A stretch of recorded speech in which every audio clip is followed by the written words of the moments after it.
दो चीजें हैं, जरा विचार करिए। भगवान के मंदिर, शंकर भगवान के मंदिर में लोग जल चढ़ाने के लिए जाते हैं। शिव जी के मंदिर में लोग जल चढ़ाने जाते हैं। आप लोग जाते हैं कि नहीं जाते? जम के तो बोलो, जाते हैं। ठीक है। शिव जी के मंदिर में यदि आप जल चढ़ाने के लिए जाते हो और आपने अगर शिव महापुराण की कथा को सुन रखा है, तो कथा में बारंबार आपको सुनने को मिलता है कि ये शिवलिंग शिव है, ये जलाधारी माँ पार्वती जी का हस्त कमल है, ये सामने से जो जल बहता है, राइट में गणेश है, लेफ्ट में कार्तिकेय हैं, बीच में अशोक सुंदरी है। शिव जी के ऊपर जो बूंद बूंद पानी टपक रहा है वो शिव जी की 5 लड़कियां जया, विषहरा, शामली बारी, दौतली देव है। ये सारा पूरा की पूरा स्थान शिव जी के सामने से, जहां से जल बहकर जमीन पर आकर नीचे जाता है, वहां पर 33 कोटि देवता विराजमान हैं। शिव जी की पिंडी पे से जल गिरकर जब नीचे की ओर आता है और जो मोटे भाग से जल नीचे आता है, वहां पर सारी 64 योगिनियां हैं, सारी देवियां विराजमान हैं। अब जो समझ गया वो शिव मंदिर में जाकर ना गणेश जी को ढूंढता है, ना कार्तिकेय को ढूंढता है, ना पार्वती को ढूंढता है। ढूंढेगा क्या? जम के बोलो जरा। ना वो कार्तिकेय को ढूंढ रहा है, ना वो श्री गणेश जी को ढूंढ रहा है, ना वो पार्वती को ढूंढ रहा है।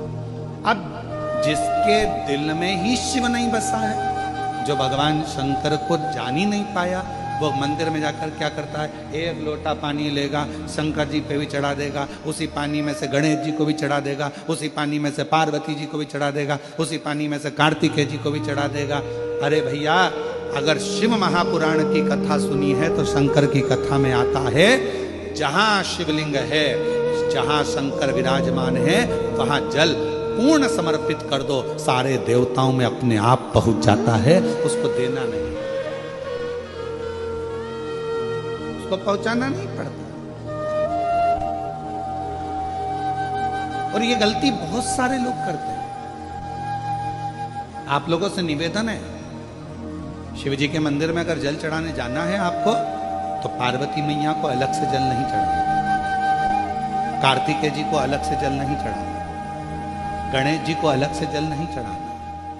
किसी भी मूर्ति पर शिव को जल चढ़ाने जाओ तो अलग से किसी मूर्ति पर जल मत चढ़ाओ, ना पार्वती जी को, ना गणेश जी को, ना कार्तिकेय जी को।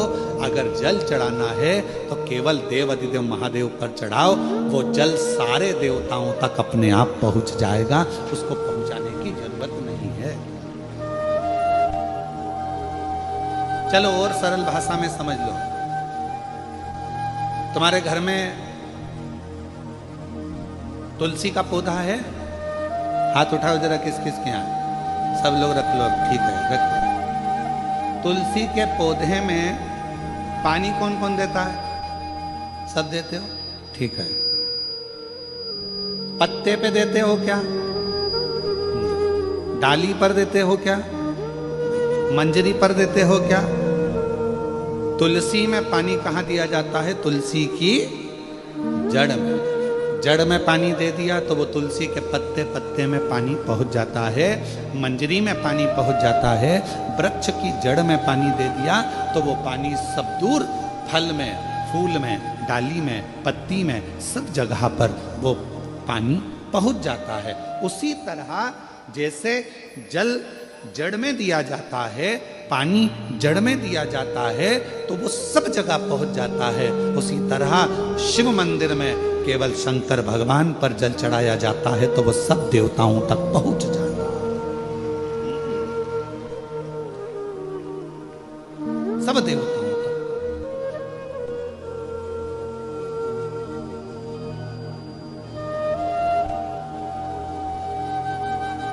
और शंभु शरणे पड़ी मांगू घड़ी रे घड़ी, दुख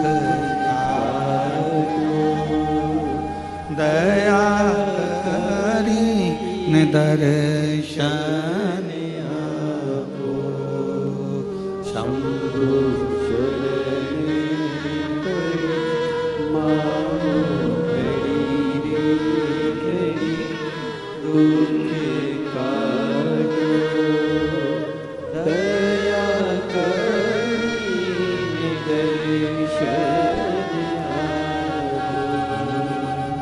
शंभु शरण परि मांगो घड़ी रे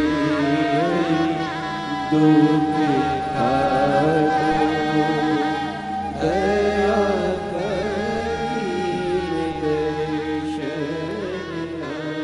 आपको अलग से जल देने की जरूरत नहीं, पत्ते पर अलग से पानी डालने की जरूरत नहीं, डाली में अलग से जल देने की जरूरत नहीं, केवल जड़ में पानी दीजिए, फूल में, पत्ती में, फल में, सब जगह पर वो पानी पहुंच जाता है। उसी तरह अगर जल देना है तो शंकर जी के मंदिर में कभी भी जाओ, ना पार्वती जी को पानी चढ़ाना, ना गणेश जी को पानी चढ़ाना, ना कार्तिकेय जी को पानी चढ़ाना। अगर लोटा भर के जल चढ़ाना है तो किस पे? महादेव पर चढ़ाना।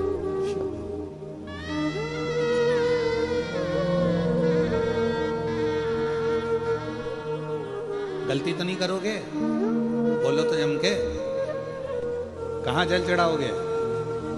शिव जी।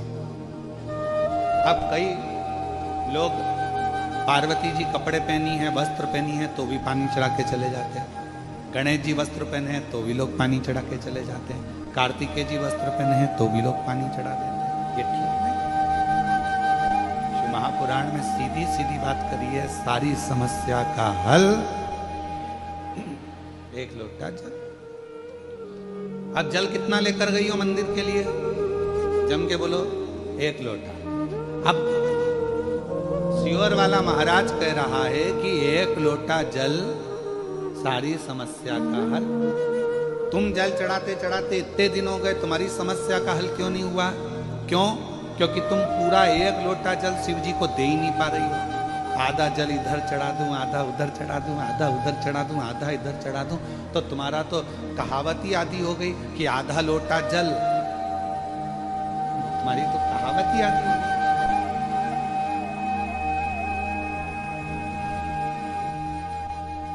पूरा एक लोटा चढ़ा?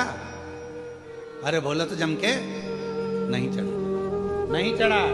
इधर पार्वती जी को चढ़ा दिया, गणेश जी को चढ़ा दिया, कार्तिकेय को चढ़ा दिया, और फिर शिव जी को जल चढ़ा रही है। या शंकर जी को चढ़ाने के बाद थोड़ा सा बचा कर इधर भी चढ़ा दूं, उधर भी चढ़ा दूं, उधर भी चढ़ा दूं, मन में रख लिया बचा कर। पशुपति व्रत की महत्वता में स्वयं शिव महापुराण में पाशुपत्य अस्त्र, पाशुपत व्रत और पाशुपत योग, तीन चीजों में पशुपति व्रत की महत्वता में यहां तक कहा है कि तुम पशुपति व्रत के लिए अगर कोई मीठा बना रही हो, प्रसाद बना रही हो, तो वो प्रसाद जितना बनाया है वो पूरा की पूरा लेकर मंदिर जाना पड़ता है। बोलो सही है कि गलत है?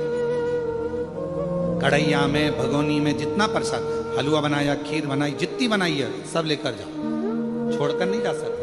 अगर आधा प्रसाद कढ़ैया में छोड़ दिया और आधा लेकर गए हो तो प्रसाद के दो हिस्से हो गए। भगवान पशुपति व्रत को स्वीकार नहीं करे, वो स्वीकार नहीं।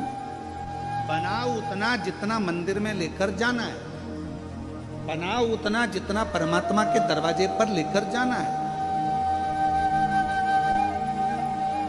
अब हमने क्या करा, बना थोड़ा ज्यादा लिया, आधा रख दिया घर वालों के लिए, बच्चे खा लेंगे इसमें से, पति को दे दूंगी इसमें से, और आधा प्रसाद ले गई मंदिर, मंदिर में ले जाके 3 हिस्से कर दिए। अब विचार करना, मंदिर में ले जाने से पहले प्रसाद के 2 हिस्से हो गए, आधा तो तूने घर में छोड़ दिया, आधा मंदिर में लेकर चली गई, फिर वहां पर जाकर 3 हिस्से हो गए, तो कुल मिला के हो गए 5 हिस्से। तो मतलब ही क्या हुआ फिर उस प्रसाद? और फिर क्या कर रही है, मैंने 4 बार पशुपति व्रत करा गुरुजी, पर ना जाने क्या ऐसा योग बना कि भगवान मेरी सुनता ही नहीं है, भगवान मेरी सुनता ही नहीं। कैसे नहीं सुने?